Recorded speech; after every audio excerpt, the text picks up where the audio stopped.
in my veins.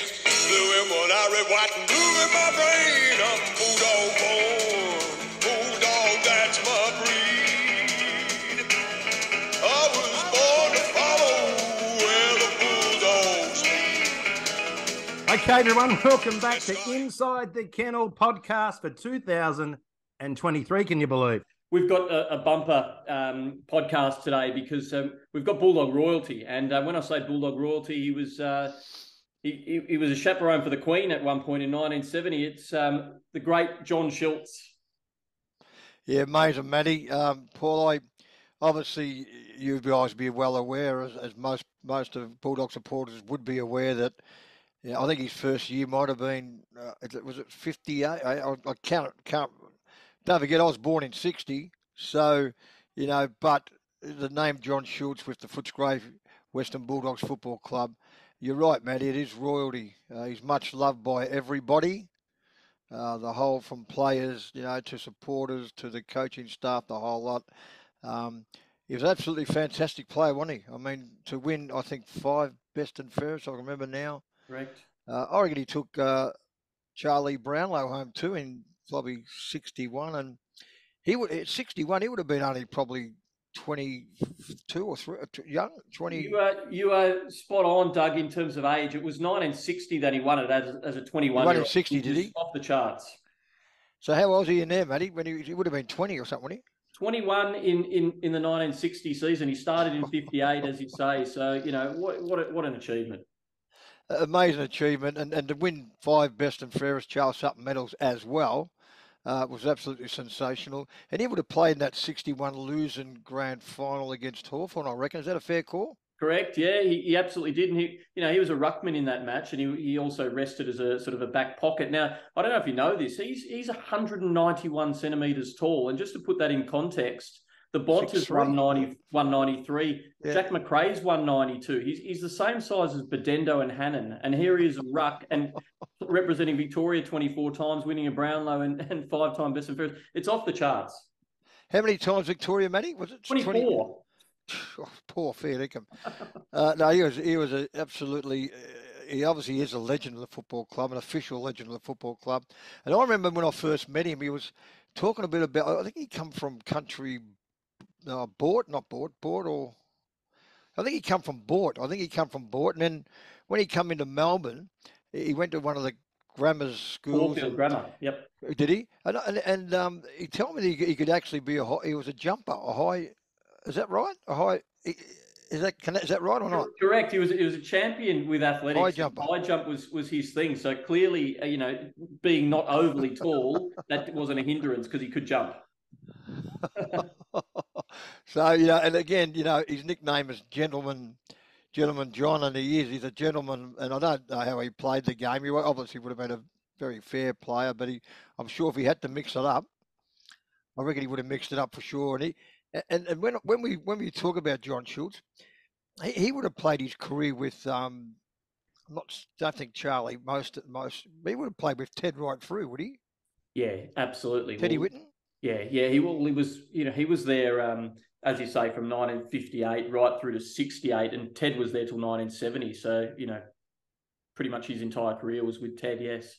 Now, a few facts, boys. He went to Caulfield Grammar. Yep. And, Doug, would he have been, again, I'm just thinking, John Nicholas, the great John Nicholas, wasn't a tall ruckman. Perhaps ruckmen weren't that tall back then, I'm not sure, but he would have been one of the youngest Brownlow medalists at 21, wouldn't he, surely? Well, he actually would have been, Paul, no doubt about that at 21. And correct me if I'm wrong,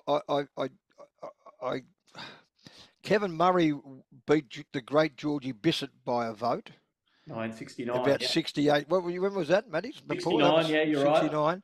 Mm-hmm. And I reckon Schultz beat Murray by, is that right? That's unbelievable. Bulldog Bob Murray? I know this because I've researched it. You know it because you know it, and that is absolutely spot on. So a really nice kind of yin and yang result there. And then Bobby, the Bulldog Murray, went and beat our great Georgie by 1 vote. And Georgie, in that very quickly, he got all the paper votes. He got reported for hitting Ian Robertson from Carlton, and got cleared. But the umpires, because he reported, wouldn't give him 3 votes, and he would have won the Brownlow medal. God. So there's a little bit of trivia on the great Georgie Bishop. But going back to the great Johnny Schultz, he's a legend of the footy club. Everybody loves him. I love him. He's a fantastic bloke. He loves, the Footscray Western Bulldogs. If he cut his blood, it'd be red, white, and blue, boy. Dougie, I think he wrote, and Matty, you can confirm this, he wrote a few books, I believe, historical books about the Bulldogs. Bulldog Heritage, yeah, that's correct. And Doug, you feature in the first series of that, and much like we're doing a podcast, a digital version. The Schultz family were pioneers in actually putting this together in print and getting a record of all the past players. So if you're a Bulldog supporter watching this, get out and get yourself the Bulldog Heritage Series 1 and 2. They're incredible publications, and they tell a rich story of our club. But Johnny was around and he was there, always happy to put a handshake out, meet the boys, and have a chat to the ruckman, particularly blokes like Andrew Purser back in the mid-'80s era, that sort of stuff. He was fantastic. There it is, a Gentleman John. That's his nickname. Brilliant. Well, Dougie, I can hear him knocking as we speak. So we're going to have to bid you farewell, Doug, and welcome the great Johnny Schultz. Beautiful. Matty, go on, Paul. Thanks, Dougie. See you, mate. Matty, boy. He's a 188-game veteran, a Brownlow medalist, a 5-time best and fairest winner, a Bulldog legend, and represented Victoria miraculously 24 times. John Schultz, welcome to Inside the Kennel podcast. Thanks, Paul. Thanks for having me. And how are you, Matt? Fantastic, John. We're absolutely delighted to have you here today. And we'd like to just start, I guess, by finding a little bit about, and we know you're an incredibly modest person, but how would you describe yourself as a player, particularly for some of the younger fans who, never got to see you in action? I would say I was an extremely lucky player in as much as I didn't have a lot of pre-football games. I played school football. The next year after I left school, I was going to play with the old boys.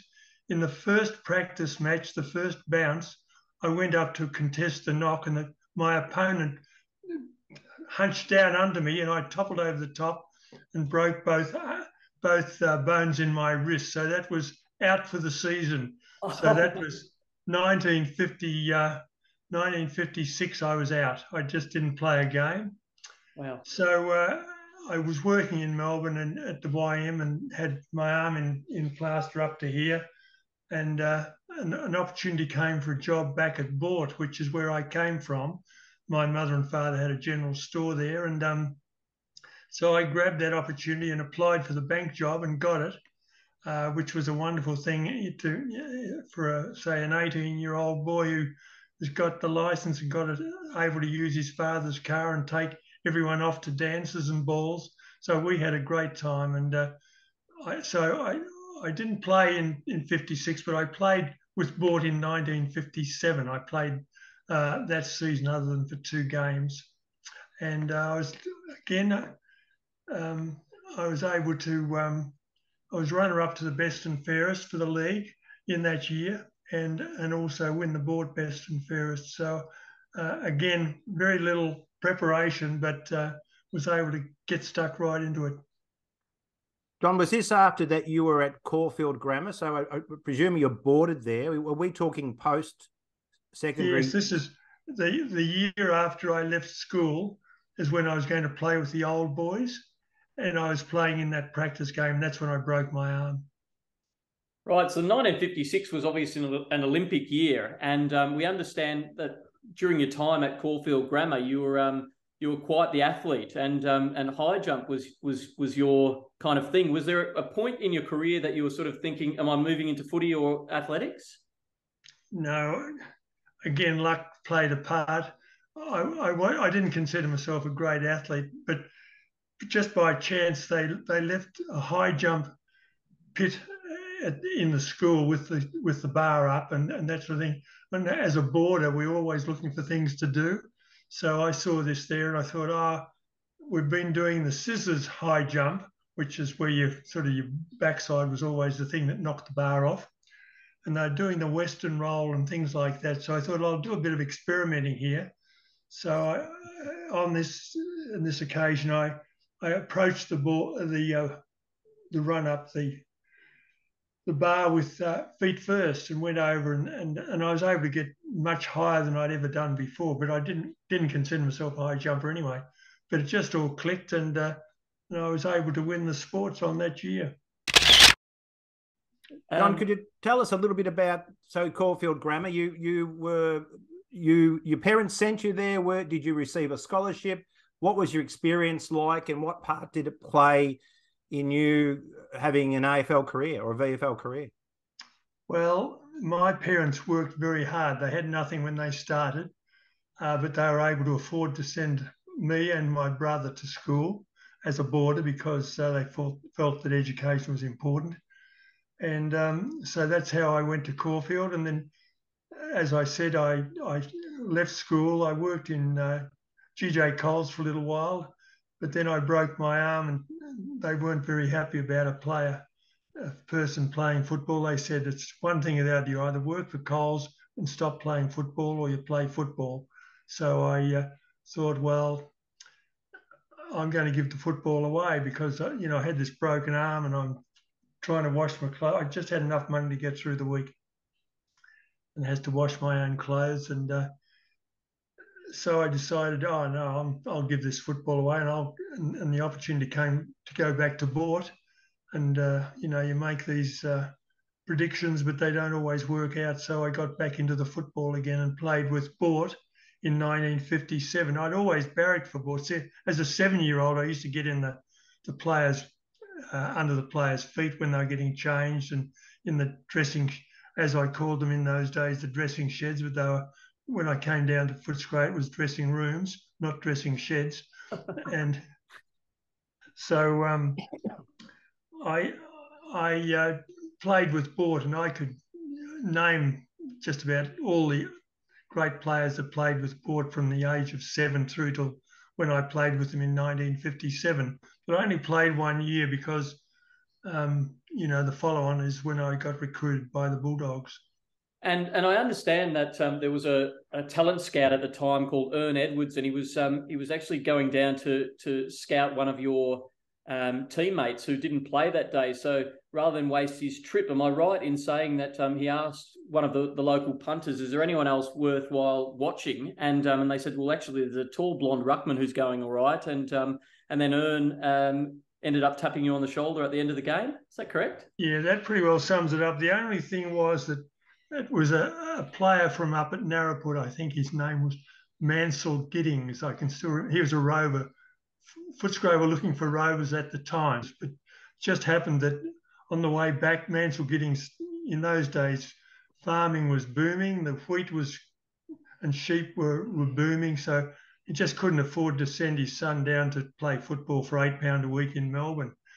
And so on the way back, Ern called in and just put his head over the fence, as you do in country football. And just as you said, Matt, he asked, is anyone worth looking at? And I'd must have been going fairly well because they mentioned me. And then he spoke to me after the game.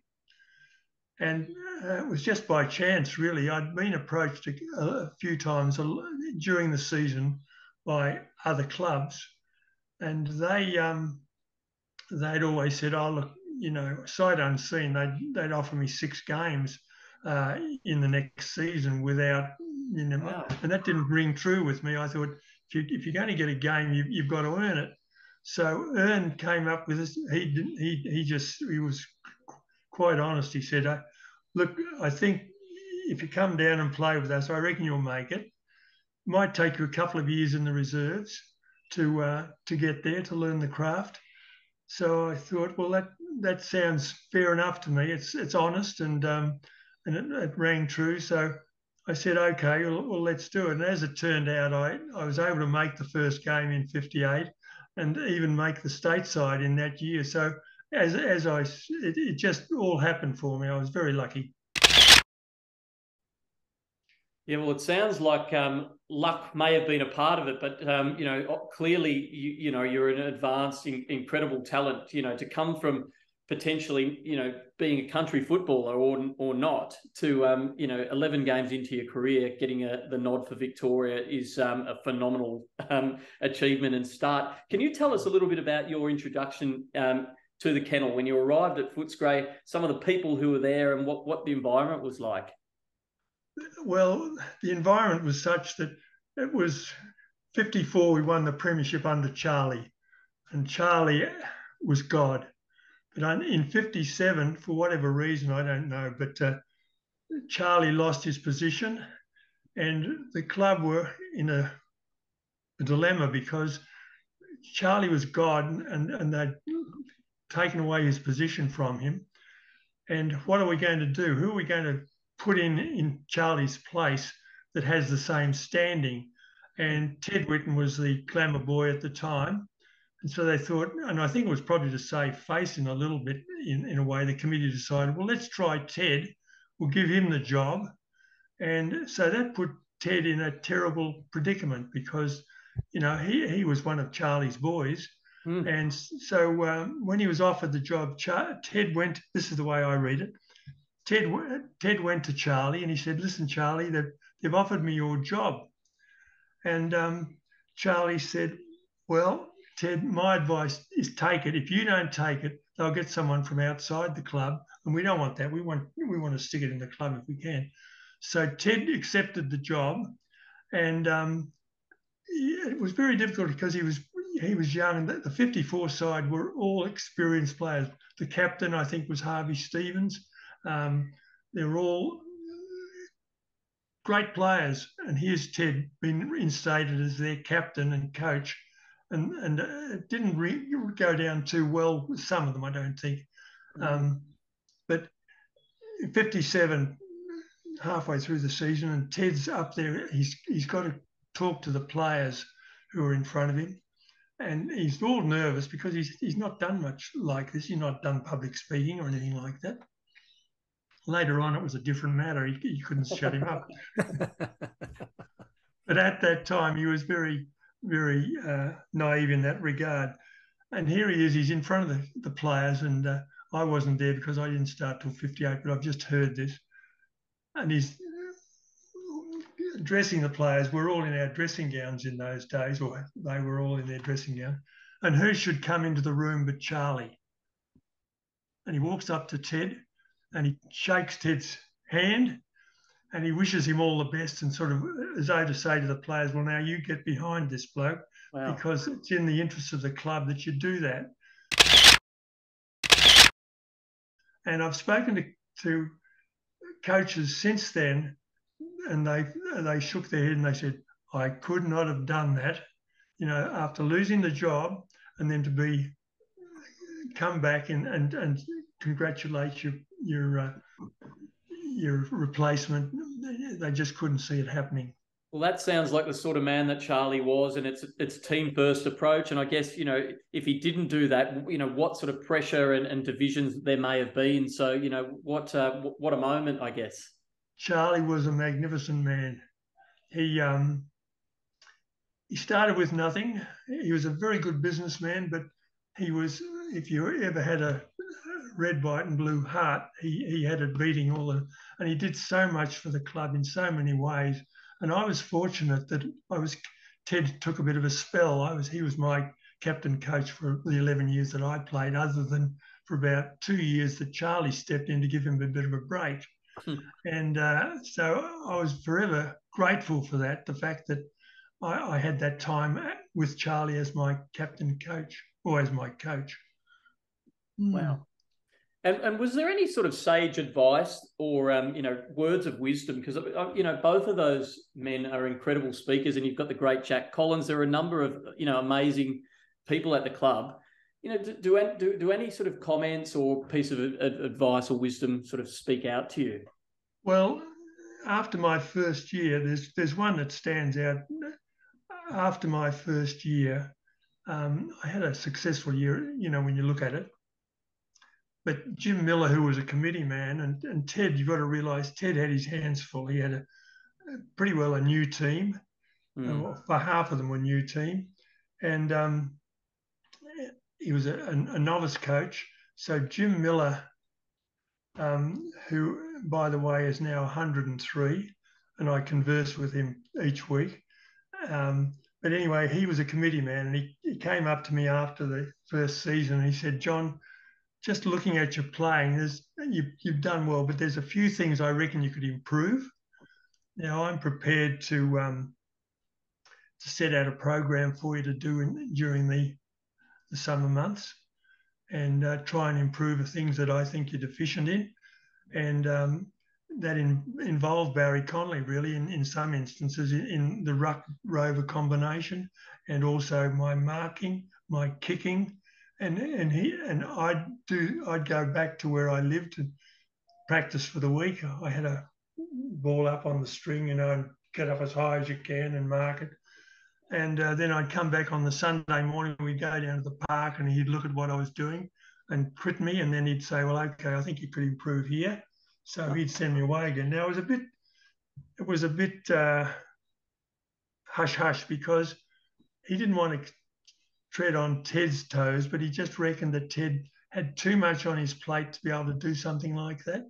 So he took it upon himself. So he was what I would call, if you're looking for a person that's given me advice, Jimmy Miller was a mentor. John, it seems in those days that players like yourself, players that achieved great things, did a lot of extra work. That's what we hear from a few of the guys that we've spoken to. They did the extra work, and it often wasn't always sanctioned by the club as they went off and did their own thing, or they had a guru that they followed. Do you think that's reasonably true? I think that's exactly true, Paul. And I think that if you look at the good players, there are very few like Ted Whitten was a natural. I don't think he would have had to do anything extra, but he was fit and strong and all that sort of thing. But any other good players that I saw all did a lot of extra work. They either ran, they did all sorts of skill work, and even today, you look how fit the players are today. There's no comparison to how the normal footballer would have been in my day. I'm really curious to hear about your first game, because I hear that it was a dramatic opening, an explosive start to your career. I laugh now, but I wasn't too happy at the time. We were playing Collingwood at Footscray, and Collingwood had a reputation for roughing up the first game players for the opposition. And I have this on first hand from one of their major supporters, donors later on. He was just telling me some of the things that went on. But so I was, in a way, I was probably targeted because I'd had a bit of publicity, and I was in the first game a new player, and it was a matter of who. This is the way I understand it, and I think it's probably pretty true. If you could get the first game player, and it was like Ted, Mopsy Fraser got Ted in his first game, and so someone had to go at me. But the funny thing about it was that the person that did it was totally out of character, was Harry Sullivan. Harry Sullivan. And Harry, I became friends with Harry later on, but every time he saw me, he'd say, for God's sake, John, whenever anyone's talking about your first game, can you stop mentioning that I was the one that did it? And I knew that he had it because he showed me the teeth marks on his wrist where my teeth had gone in. He said, there's two things. He said, one, I get terrible arthritis in my hand because of your teeth marks. And I've got grandkids now, and they reckon whenever they hear that I must have been a thug. So I said to him, Harry, on both counts, I'm very pleased. Love that. And John, I'm sure that later in your career, and we'll talk about this later, that might have had a reason you found your way onto the tribunal panel at some point. We want to first just explore a little bit about this phenomenal record of yours. For 24 occasions, you represented the Big V. Can you talk us through what that experience was like and some of the big players who you got to be teammates with? Yes, well, '58, I hardly knew my way around Melbourne, and here I'm picked in. I didn't know where the training grounds were to go to state training, and so I fumbled my way around. Anyway, it was the carnival, '58 carnival, and I can remember the first game I played was at South Melbourne under the lights, and they bounced the ball, and Ted was playing centre half forward. He generally always played centre half forward in state football because he got the forward line moving well, and it all rotated around him. So the ball comes out. The first kick that Ted gets, he gets the ball, gathers the ball, and he doesn't look for anyone else, but he looks for me. And I move a little bit out into the pocket. I was resting in the pocket at the time, ruck. He looked for me, and he hit me smack on the chest with a beautiful pass. Just, there you are, John, get settled in. He was a fan. He was like a big brother to me. How good is that? And Johnny would have been a pretty short centre half forward. He would have been a Collingwood 6-footer. How tall was he? Was Ted? Ted, you've got to realise that we're looking back 60 years plus, aren't we? The body shape has changed dramatically in that time, as you were saying.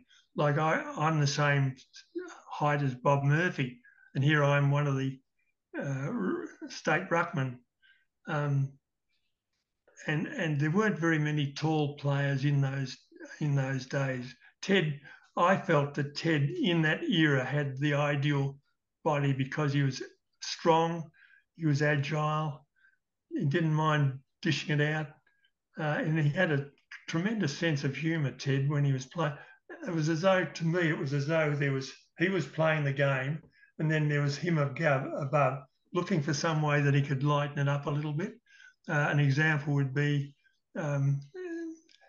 he quite often went ruck rover.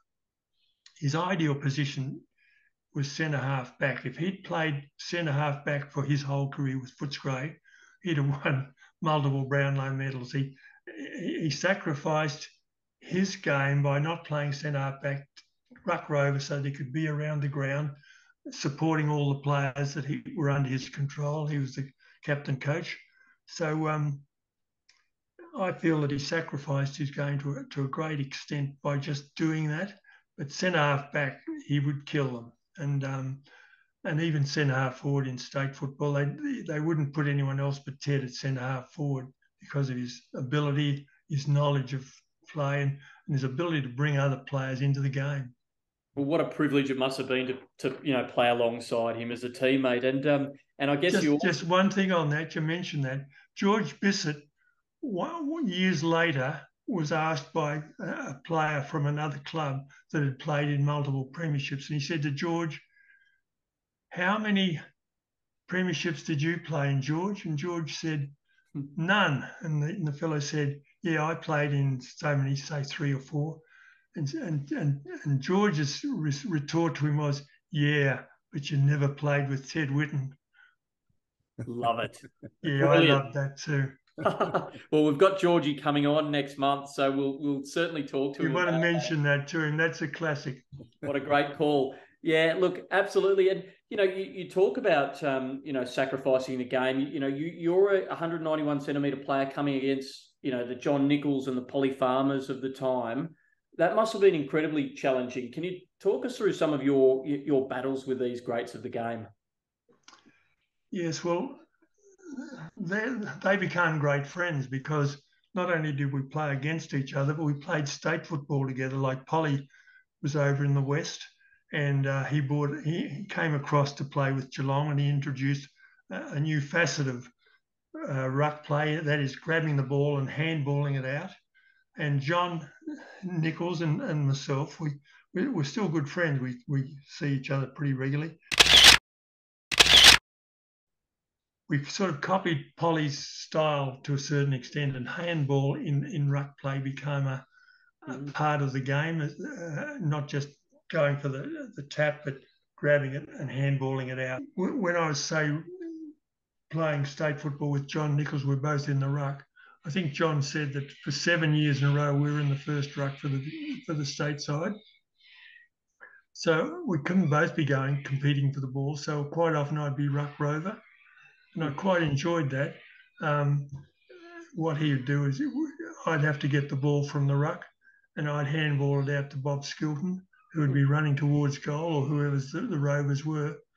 And Skilton made a comment later on in his career. He said, "Oh, I love playing that state football. I didn't have to go in and get the ball. It always came out to me."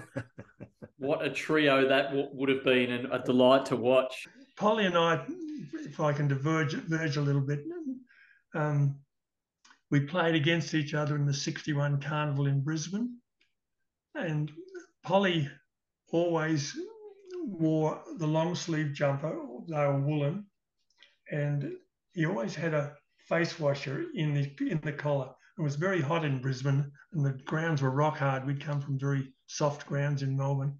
So when we were resting in the pocket, and I was with him in the ruck and with him when he was resting, he'd get this face wash. And so at the end of the carnival, we were playing WA in the last game. So Polly and I swapped jumpers, and my wife Elaine always preserved the jumpers that I had. But I must admit that this was a bit sacrilegious, because I used to wear it because it was a nice long sleeve wool, the WA emblem on the front, but I used to wear it surfing. And I think about it now, and how sacrilegious was that? Because Polly, as Charlie was, Polly in WA was like God. And so anyway, I had this jumper, and only last couple of years ago, I thought, I read about the Polly Farmer Foundation and what they were doing for Indigenous kids. So I thought they might be able to use that jumper. So I donated it back to them. It was a little bit tattered, the swan on the front was a little bit, and but they were very pleased to receive it. Do you hold on to some special mementos? Obviously you had that Polly's jumper sitting in your wardrobe for a number of decades. What happens to some of the amazing things? Maybe your old boots, obviously your Brownlow medal, and Clay Smith, by the way, keeps his Premiership medallion in a kitchen drawer. I hope you don't do that with your Brownlow, John. Well, that's Clay Smith. Yes. Yeah, I can understand him doing that, because it's no good putting it in the bank safe or something like that, even though it's probably valuable. But it's good to be able to access it and show anyone. Like, I'll give my Brownlow to people that are coaches of footy teams at schools, and I give it to them to take away. And they return it when the kids have all had a look at it, had their photo taken with it and all that sort of thing. And the kids get a lot of joy out of it. It's surprising. Even the dads, they pose with the Brownlow, and it's amazing what influence it has.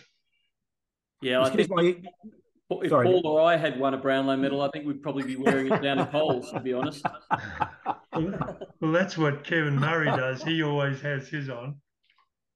I was just going to say, John, a couple of things about the Brownlow very quickly is, Maddie and I were talking about this prior to the program, that it was, my understanding, done on the radio, so it wasn't something that you were necessarily attended. No, in the early days, it was done over the radio at 3DB, I think it was. And I wasn't married at the time, but my girlfriend, who became my fiance, and I were at my mother and father's place, and we were listening to the count. And Lou Richards and Jack Dyer came along. They were there as well. And whilst I was still in the running, they'd stick around. If I'd fallen by the wayside, they'd have shot off to the next bloke. And I won by one vote from Kevin Murray, who's a great friend, but fortunately won it later on. I was very pleased about that. But I'll never forget when Jack Dyer and Lou came in. My mother said to them, "Oh, would you like a cup of tea?" Well, Jack Dyer nearly fell over. He nearly collapsed, because I don't think he knew what a cup of tea was. he was the pale amber liquid. If it had been Tommy Hafe, it would have been different. As soon as he walked in, he would said, "Have you got a cuppa?" That's right. So, John, you're a 21-year-old, is this right? And you've taken home the 1960 Brownlow medal. What on earth? How did you achieve that? Well, I had a good year. There's no two ways.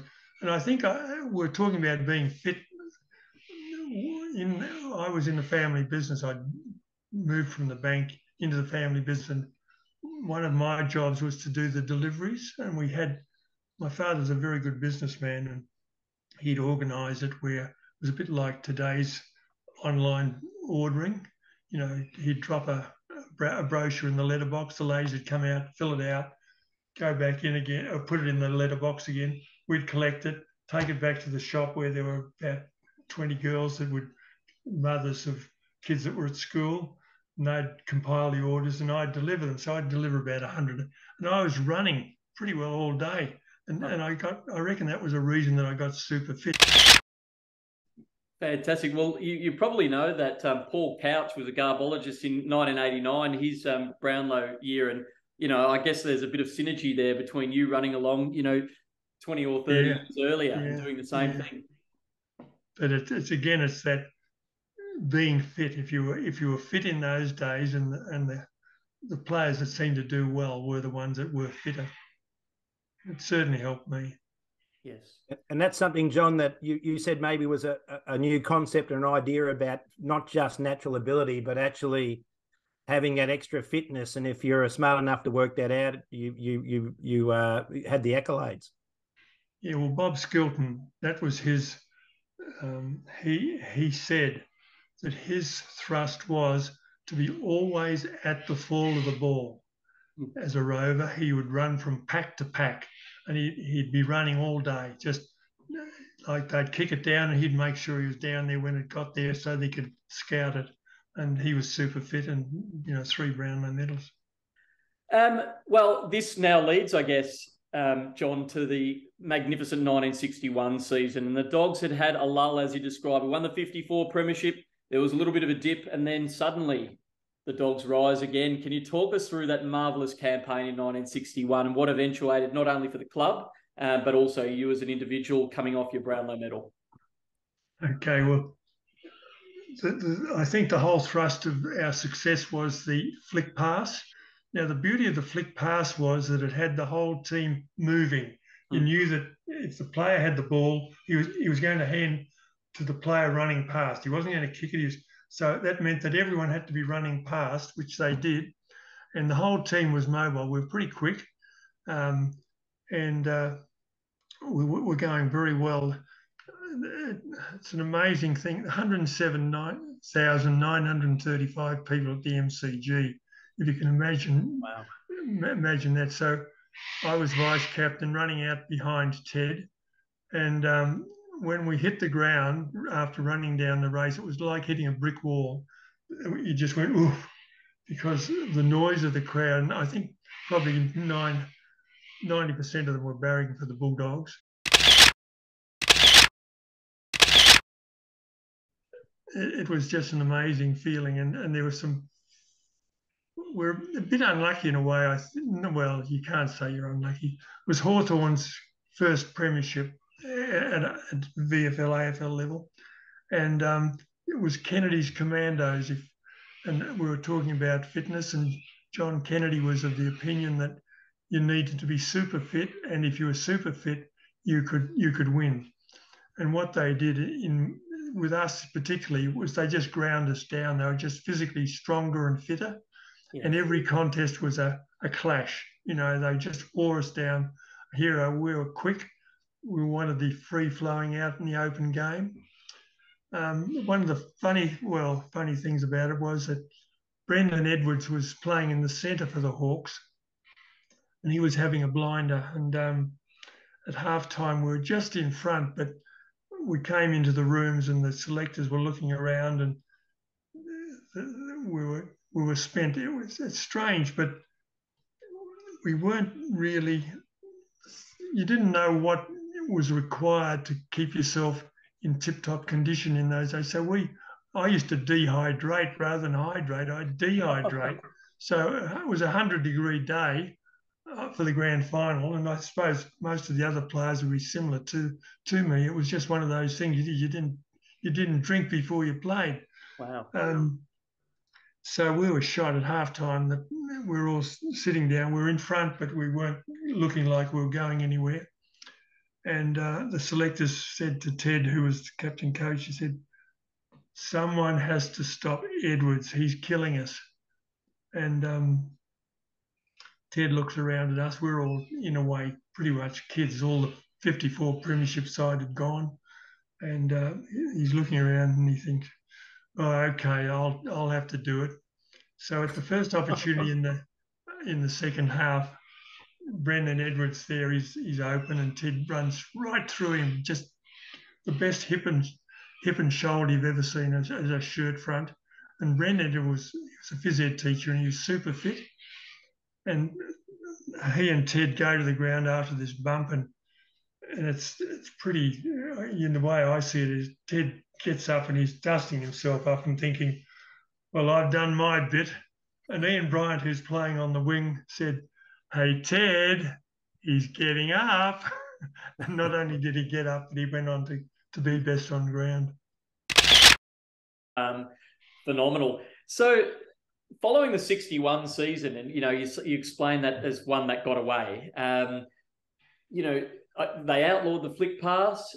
I guess a fair bit conspired against us, and we had some toil after that. Yet you individually went on to win, I believe, another 4 best and fairest after that season. Tell us a little bit about that and how that feels to sort of have 5 Charles Sutton Medals. That sits you in absolute elite company for our club, and what an amazing achievement. Do you recognise the gravity of that? I do. I'm very appreciative of that and proud of the fact that I've won 5. Wonderful club, and over the years there's been some wonderful players. I've got some lifelong friends from the players that I've played with. John, tell us about the time you met the Queen. My understanding is that you were given the duty of introducing the players. Firstly, were you trained? Was that an enormous honour and opportunity? And were you given a few little, a little bit of training around genuflecting or what it was that you needed to do? Tell us that story, please. There was the Queen, the Duke of Edinburgh, Prince Charles, and Princess Anne. So there was Ross Smith, Ross Dillon, and myself were chosen to do that role. Now, we weren't given any pre-warning. We were just asked if we would do it.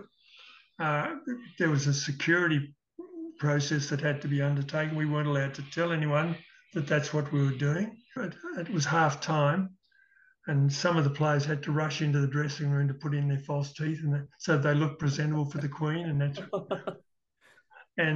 they were listening to the game being broadcast in the open car as they came around by the boat sheds on the Yarra, and they were all listening to the game. And there was a bit of a brawl just prior to half time, and this got Princess Anne, though she was about 16 at the time, she captured her interest. So when she's introduced to the players, to Billy Barrett, she says, "Do you think there might be another brawl in the..."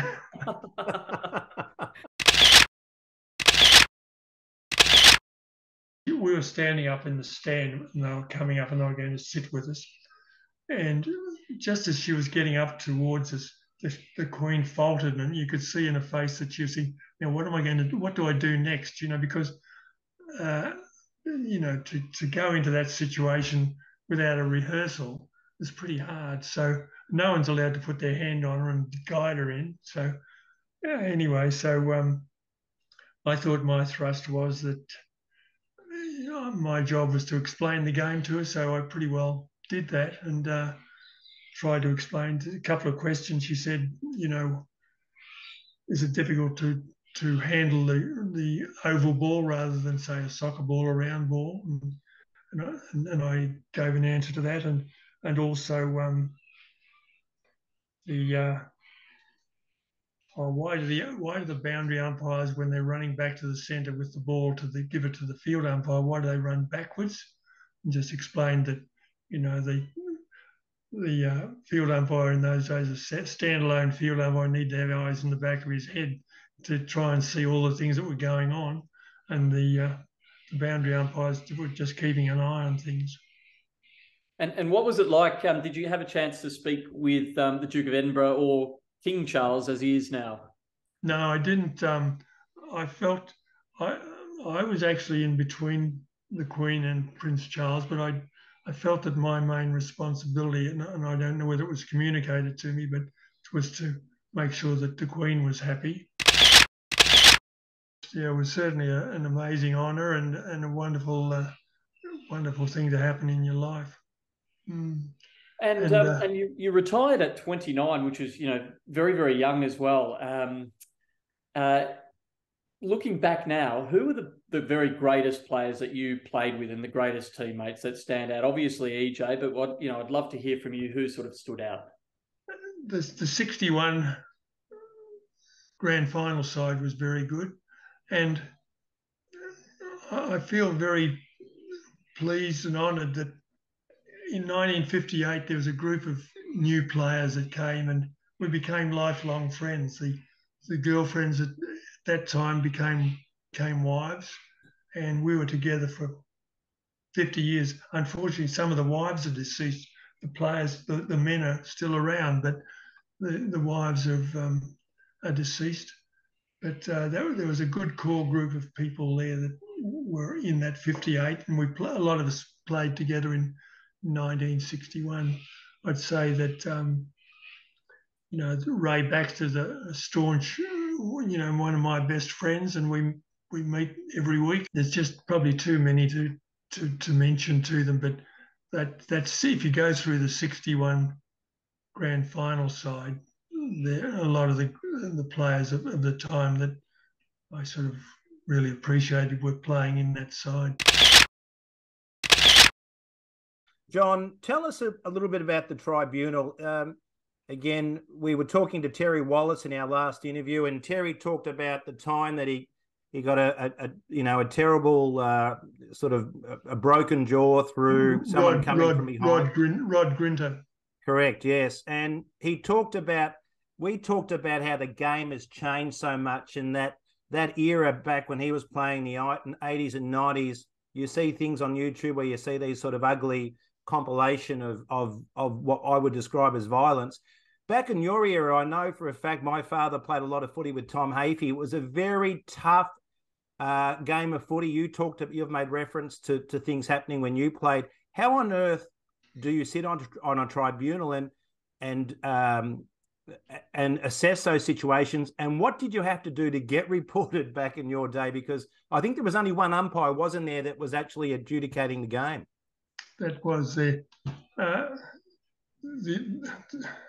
good friend of mine was Jack Irving, who was an umpire.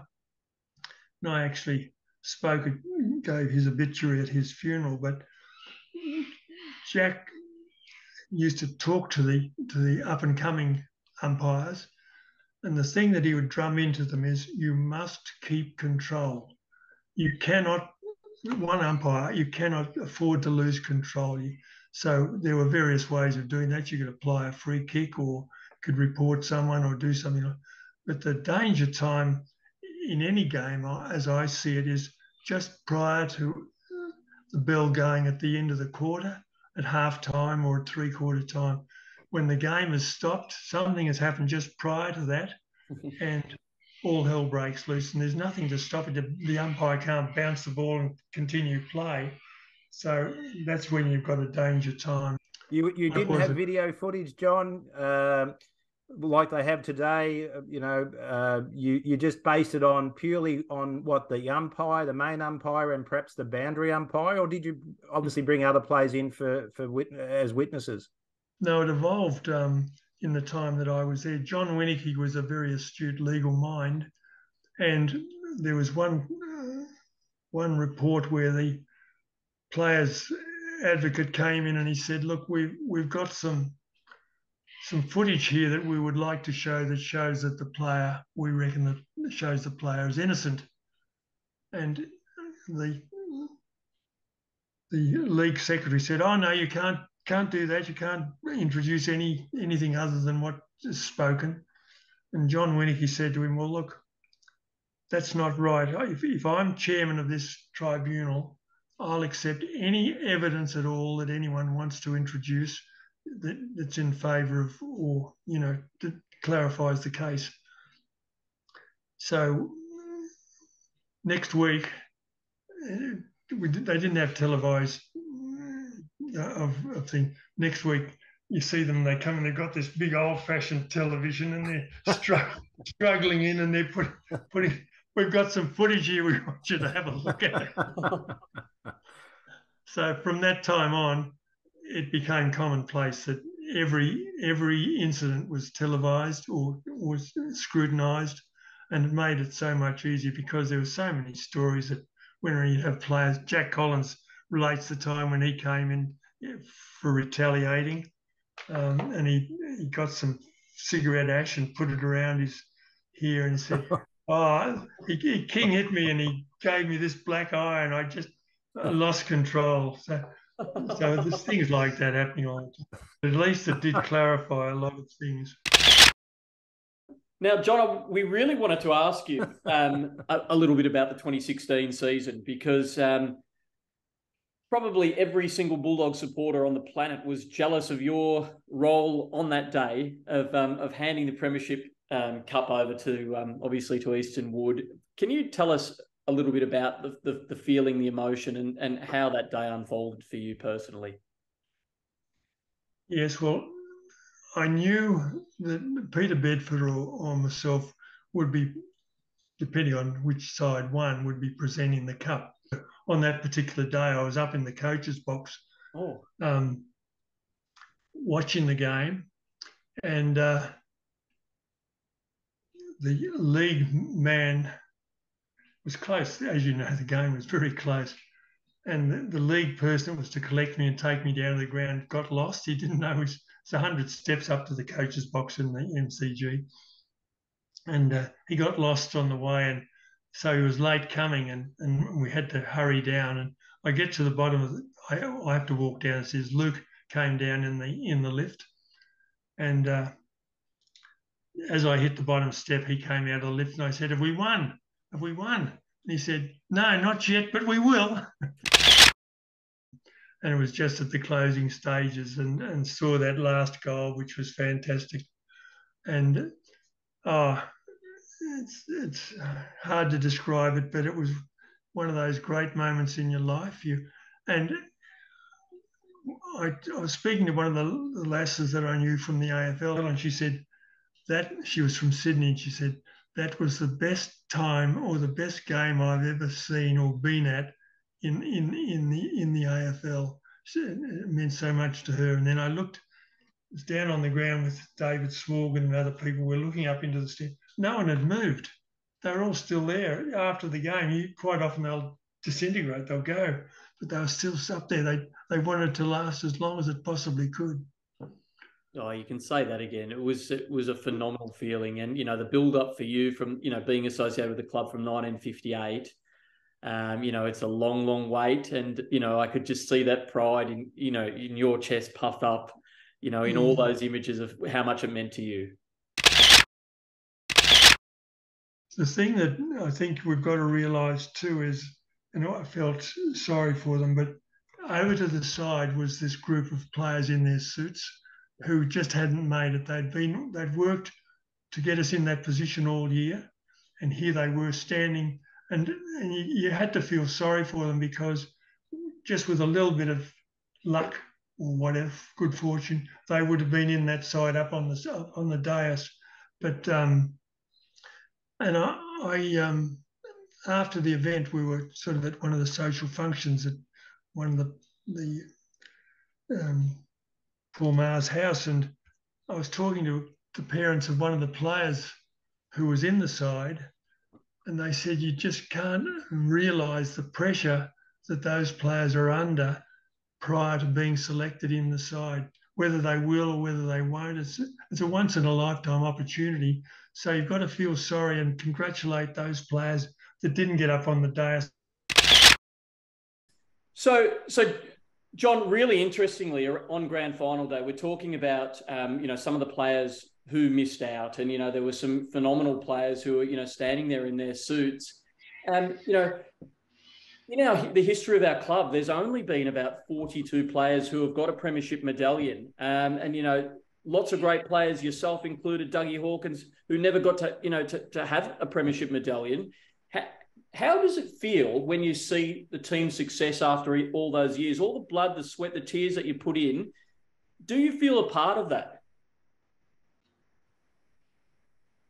Well, I think you're not a part of the actual winning of the premiership, but you're part of the prestige of the club because they've won a premiership. And I think that's important. Both not only for the players but for the supporters as well.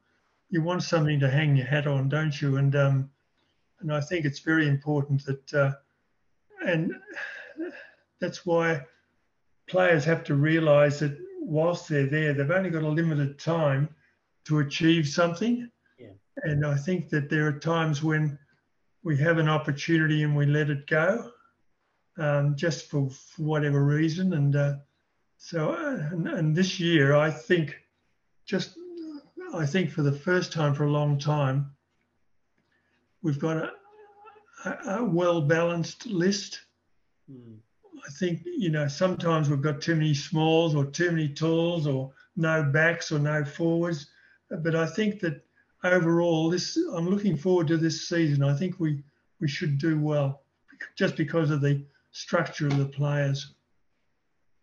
Yeah, it certainly is an exciting list. And, we've probably never had this amount of sort of tall forwards and defenders. So, Bevo's got a real job ahead of him of how he squeezes that in and sets that structure up. That's right. Sure. And just speaking about Bevo, you mentioned just a moment ago that you were in the coach's box. I hadn't actually realised that. What was the feeling like being up there, John? And were there any moments that sort of stood out to you? Well, to tell you the truth, it's a bit too restricted for me in the coach's box. You're not to cheer or shout or jump and do all those sorts of things that you feel like doing when something good happens. Yes. It's very serious. So what I've been doing for the last couple of years really is I just go down and go into the race with some of the support staff. And I find that from my perspective is good. I'm close to the action as far as the game. I have a bit of trouble seeing the game quite often from up in the coach's box. It's just too far away, yes. Just because of my age. But I feel more part of it if I'm in the race, and it's not far to go to the rooms when quarter time, half time, and all those sorts of things. Yeah. Are you telling me that when Tom Boyd kicked that winning goal from 70 metres, you had to restrain yourself and sit quiet so not to get in trouble? Yeah, that's right. That's right. You would have been the only one on the planet. But when you're in the race, you can let yourself go. Just got to make sure you don't abuse the umpire. That's right, John. Well, before we let you go, we've got a quiz, a Bulldog brain quiz, and this is just to put this on you without any pre-warning. We've got a leaderboard that Dougie Hawkins currently is at the top of. Now, at the end of the year, we're hoping that the two Bulldog brains who are at the top of the list will have a bit of a challenge off, and we'll get you back for a grand final. So we'd love for you to be a part of that. Are you okay to do that, John? Yeah, I'm just wondering what's the prize for the one that comes last? Probably something Lou Richard would give you, a box of chocolates or maybe some salamis or something, John. What Lou was good at. What's Doug going to get? What are you going to get for Doug? Let's see how it goes, John. Look, okay, let's go. Well, look, I'll give you a couple of options, shall I? So you can either choose Bulldog first games, okay, so debutants, or Bulldog Brownlows. Which category would you like? Bulldog Brownlows. I'm not surprised at all that you chose that. Fantastic. Good luck, John. We've got 60 seconds on the clock. Okay. So good luck. Bulldog Brownlows is your category. Okay, here we go. True or false? Alan Hopkins was the Bulldogs' first Brownlow medalist. True. Correct. Brad Hardy won a Brownlow in his first year of league footy. True or false? False. The Dogs have 9 Brownlow medalists in their history. Is that true or false? True. It's 10. Despite polling the most votes in 1997, Chris Grant was ineligible due to striking which player? Tough. I'll pass. Nick Holland. Which 1941 player is the only player in league history to win whilst being the playing coach? Win the Brownlow while being a playing coach. Bulldog player, 1941. 41. Norman Ware. You got it, Normie Ware. Right. Who's polled the most Bulldog votes, career votes in the Brownlow?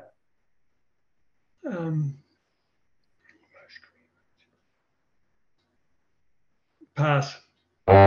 It was Dempsey and or West. Who is the only Premiership Bulldog also to have won a Brownlow? Repeat that question for me. Yeah, absolutely. That's time out. The question is, no, that's okay. You get the question. Who is the only Premiership Bulldog to have also won a Brownlow medal? And so he played in the Box. Peter Box. Well Brilliant. done. Jeez. Great answer. Great work, John. Let me calculate those up. John, well done. Look at that. You've done incredibly well. So well done. Almost getting up there with Dougie Hawkins. Good job. Good on you, John. Thank you. John, just before you go, and Matty, I just, my learnings today, Johnny, always some great learning. I learned what the flick pass was about. Didn't know that existed. I didn't know that Barassi really copied that whole idea. I learned about the Charlie Sutton and Ted Whitten transition period. I didn't realize it was so dramatic. So thank you for sharing that. And also I learned that during your time on the tribunal, they started rolling in these massive TVs and changed everything. So thanks for sharing that with me, John, and also all the other wonderful bits of information that you've shared so graciously tonight. Thank you very much. Thanks, Paul. Thanks, Matt. Absolutely. On behalf of everybody at Western Bulldogs, you've sat with royalty, but you are royalty at our club. So thank you so much, Johnny Schultz, everyone. Well done, John. Thank you. Red in my heart, white in my veins, blue in my eye, red, white, and blue in my brain. I'm Bulldog born.